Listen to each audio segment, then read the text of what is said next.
मुंबई उच्च न्यायालय नागपूर खंडपीठ शिपाई पदाकरिता जे उमेदवार शॉर्टलिस्ट झालेले आहेत, त्यांच्यासाठी हा व्हिडिओ अत्यंत महत्त्वाचा आहे. कारण शॉर्टलिस्टच्या 2 याद्या प्रकाशित करण्यात आलेल्या आहेत.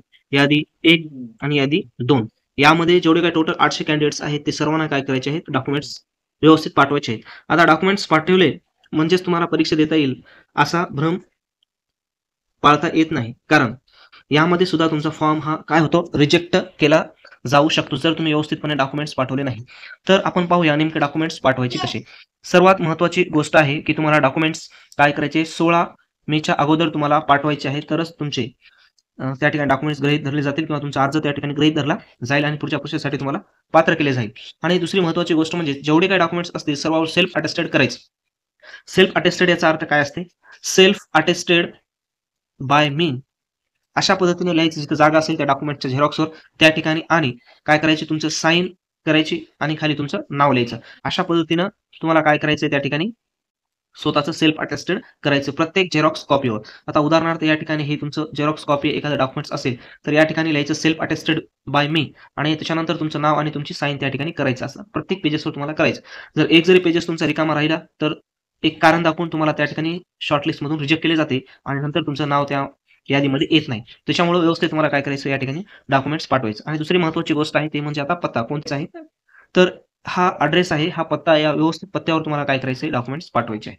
आता डॉक्युमेंट्स पाठवायचा अर्थ म्हणजे कसा आहे, जो काही तुमचा A4चा लिफाफा आहे, हा तुम्हाला एक लिफाफा दिसत आहे पहा A4चा, याच्यावर काय करायचं तुम्हाला सेंटर्समध्ये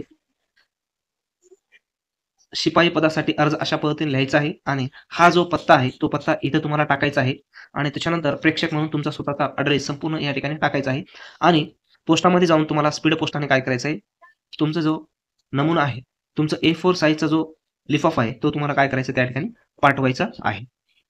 आणि यामध्ये काय करायचं, हे काही डॉक्युमेंट्स आहेत, ते सर्व डॉक्युमेंट्स तुम्हाला पाठवायचे आहेत. ही जी काही यादी आहे पाहून घ्या आणि हे टेलिग्राम चॅनलवर मी पाठवलेली लिस्ट आहे.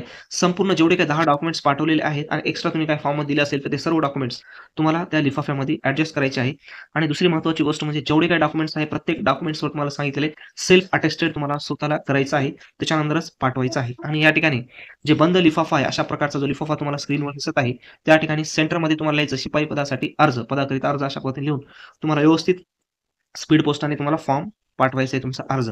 यामध्ये जर एखादी जरी मिस्टेक असेल किंवा डॉक्युमेंट्स नसेल, तर तुम्ही परीक्षेसाठी पात्र पुढे होणार नाही. त्याच्यामुळे व्यवस्थित तुम्हाला सर्व डॉक्युमेंट्स सहित तुम्हाला काय करायचं आहे, तुमचा अर्ज तुम्हाला पाठवायचा आहे. यामध्ये अजून तुम्हाला काही प्रॉब्लेम येत असेल, तर तुम्ही कमेंट्स बॉक्समध्ये कमेंट्स करू शकता. आणि पुढील तयारीसाठी शिपाई या पदासाठी आपण क्वेश्चन सेट तयार केलेले अतिशय महत्त्वाचे आहे. त्यामध्ये मागच्या क्वेश्चन पेपरचा देखील आपण समावेश केलेला आहे. तर त्याची लिंक डिस्क्रिप्शन बॉक्समध्ये दिलेली आहे. त्या ठिकाणी जाऊन तुम्ही डाउनलोड करू शकता आणि तुमची तुम्ही चांगल्या पद्धतीने तयारी करू शकता.